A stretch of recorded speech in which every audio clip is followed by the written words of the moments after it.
Washington. Over the past week, Melania Trump, a notoriously private First Lady, made three very public decisions.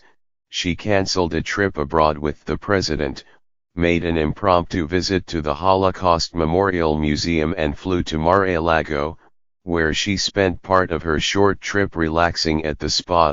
As usual, Mrs. Trump's movements turned into something of a political Rorschach test. Did her movements symbolize a simple need to unwind, a deep displeasure with her role, or both? Aides to Mrs. Trump say that she is focusing on her role and her family. But her relative silence and independent travel in recent weeks is set against a salacious backdrop. A Wall Street Journal report that the porn star Stormy Daniels was paid $130,000 just before the 2016 election to keep quiet about an affair she had had a decade earlier with Mr. Trump when the Trumps were newlyweds, and while Mrs. Trump was pregnant with their son, Barron. Mrs. Trump and the president have had a tumultuous relationship at times over the years, but few episodes have roiled the peace as much as the news surrounding Ms. Daniels. The reports of a payoff blindsided the First Lady, who was furious with her husband, according to two people close to the couple. She has kept a low profile since. On Tuesday, Mrs. Trump is expected to resurface. The White House said that she would attend Mr. Trump's State of the Union address, typically the most high-profile appearance of the year for First Ladies. The East Wing, which has vacillated between being forceful or unresponsive in recent weeks, gave a tentative confirmation on Monday. That is the plan, her spokeswoman, Stephanie Grisham, said in an email. Sarah Huckabee Sanders, the White House press secretary, said that Mrs. Trump would attend, but that Barron would not. The uncertainty over Mrs. Trump's appearance was in contrast to her willingness to show up and support Mr. Trump in the past. He has long been able to rely on his wife to step in to rationalize his behavior, dismiss his accusers, or hit back against naysayers. In 2011, Mrs. Trump appeared on TV to support her husband's attempts to pressure President Barack Obama into making his birth certificate public.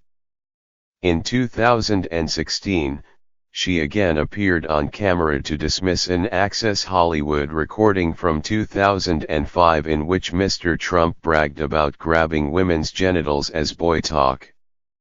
Mrs. Trump has also defended her husband against claims brought by multiple women that he sexually assaulted them. I believe my husband, it was all organized from the opposition, Mrs. Trump told CNN's Anderson Cooper weeks before the 2016 election. After the story about Ms. Daniels, there was no such pushback from the East Wing, and little in the way of public statements.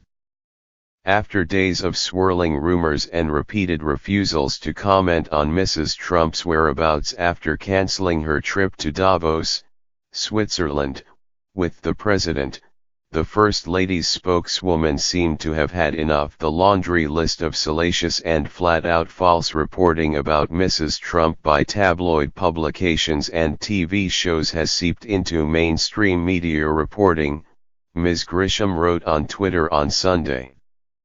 She is focused on her family and role as FLOTUS, not the unrealistic scenarios being peddled daily by the fake news. A year into her husband's presidency and her own tenure as First Lady, Mrs. Trump finds herself in an unusual position and perhaps at a disadvantage. There are few things Mrs. Trump can share about herself without it being dissected, often negatively. When she revealed the tidbit that her favorite TV show was How to Get Away with Murder, for example, the show's star, Viola Davis, did not dispute a joke that the First Lady was a captive in her own home. The polarizing nature of her husband's presidency has also isolated Mrs. Trump from her predecessors. She is not part of a small group of first ladies, including Michelle Obama and Laura Bush, who have developed a bond based on knowing what it is like to be constantly scrutinized, with their popularity linked to their husbands. First ladies from Jackie Kennedy to Hillary Clinton to Laura Bush have stood by their husbands at the lowest points in their presidency. Kate Anderson Brower, an author of First Women, The Grace and Power of America's Modern First Ladies, said in an interview, "We're seeing a different example with Melania of a woman who has maybe had too much." Mrs. Trump's trip on Thursday to the Holocaust Memorial Museum was, coincidentally or not, in the same direction as Joint Base Andrews, where she was headed to leave for a whirlwind trip to Palm Beach, FLA. While Mr. Trump was still at the World Economic Forum in Switzerland, Mrs. Trump went to Mar-a-Lago, the president's Florida estate.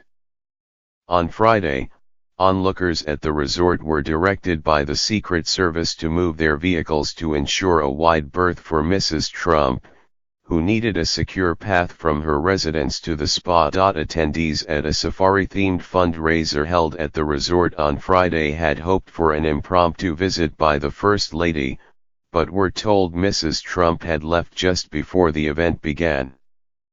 In her stead, guests had to be satisfied with a giant portrait of the First Lady, which failed to quickly sell at auction. A portrait of Mr. Trump sold for $17,500. "She had to leave just as we were starting," said Terry Bomer, the event's organizer. "The Secret Service made everybody stand inside as she was coming out." The roughly 2-hour trip from Joint Base Andrews to Palm Beach International Airport cost $16,168 per hour, which means that the First Lady's short trip aboard a C-32A plane cost taxpayers around $64,600, according to figures kept by the Department of Defense. This month, the East Wing has worked to swat down all manner of rumors about Mrs. Trump's whereabouts and psyche, beginning with Fire and Fury, a book by Michael Wolff that described Mrs. Trump as a first lady to be who had not supported Mr. Trump's candidacy and cried on election night. Mrs. Trump, who is known to instruct her aides to publicly hit back at reports on her behalf, had them emphatically deny Mr. Wolff's account. After Fire and Fury, two people close to Mrs. Trump stepped forward to defend her relationship with the president. One of them, Hillary Geary Ross, the wife of the Commerce Secretary Wilbur Ross, said in an interview in early January, days before the news of Ms. Daniels broke, that the Trumps enjoyed a cozy relationship. "They seem like a cozy, happily married couple," Ms. Ross said. "You can see they've got the chemistry with each other. You can see it and you can feel it." There was no similar pushback from the East Wing in light of the news about Ms. Daniels. And Ms. Ross did not respond to a request to comment further on Monday. For her part, Mrs. Trump's only public comments in the past few weeks have been limited to tweets and a statement delivered just after her visit to the Holocaust Memorial Museum. "My thoughts and prayers are with the people whose lives and families were broken by the horrors of the Holocaust," Mrs. Trump said in a statement. "Yet it is also through our shared humanity that we come together now in commemoration, strength, and love. My heart is with you, and we remember."